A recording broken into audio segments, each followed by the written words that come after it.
आता इथे again very important for MPSC, हे दोन्हीही क्वेश्चन आलेले होते जशाला तसे, म्हणून तुम्ही पण पाठ करून चला, हा क्वेश्चन पुन्हा येऊ शकतो.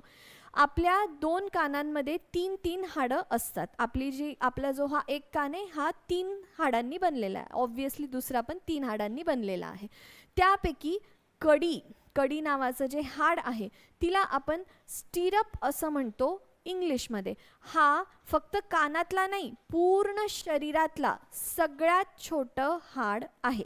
लक्षात ठेवा, हाच क्वेश्चन येईल. काय आहे? कडी, किंवा जिला आपण स्टिरअप म्हणतो. हे कानातील हाड आपल्या शरीरातलं सगळ्यात लहान हाड आहे.